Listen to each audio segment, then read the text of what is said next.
సేమియా fruit custard taste ఎంత బాగుంటుందో దీన్ని ప్రిపేర్ చేసుకోవడం అంత ఈజీ.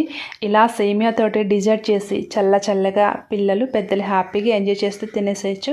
టేస్ట్ అంత బాగుంటుంది. దీన్ని నిమిషాలు ప్రిపేర్ చేసుకోవచ్చు. దీనికోసం ఒక బౌల్లోకి 1 స్పూన్ కస్టర్డ్ పౌడర్, 2 స్పూన్లు బాదం పౌడర్ అండ్ అలాగే కొంచెం పాలు పోసి మిక్స్ చేసుకోవాలి. నెక్స్ట్ చిక్కటి పాలండి. పాలు ఇలా మరుగుతున్నప్పుడు ముందుగానే ఫ్రై చేసిన సేమియా కూడా వేసి సేమియాని చక్కగా ఉడికించుకోవాలి. ఇలా ఉడికిన తర్వాత ఇందులోకి ముందుగానే కలిపెట్టుకున్న పాలు పోసి 2-3 నిమిషాల పాటు ఉడికించుకున్న తర్వాత మన స్వీట్కి తగ్గట్టు పంచదార వేసుకోవాలి. ఒకవేళ కన్సిస్టెన్సీ థిక్గా అనిపిస్తే ఇంకొన్ని వేడిగా ఉన్న పాలు పోసుకోవచ్చండి. ఇప్పుడు స్టవ్ ఆఫ్ చేసి పూర్తిగా చల్లనివ్వాలి. నెక్స్ట్ ఇంకొక బౌల్లోకి దానిమ్మ, యాపిల్, అరటిపండు ముక్కలు వేసుకుంటున్నాను. మన దగ్గర ఉన్న ఫ్రూట్స్ వేసుకోవచ్చండి. ఇప్పుడు పూర్తిగా చల్లని సేమియా వేసి పైన డ్రై ఫ్రూట్స్ కూడా వేసి ఫ్రిడ్జ్లో 2 గంటల పాటు పెట్టుకొని చల్లగా సర్వ్ చేసుకుంటే టేస్ట్ అయితే చాలా బాగుంటుంది.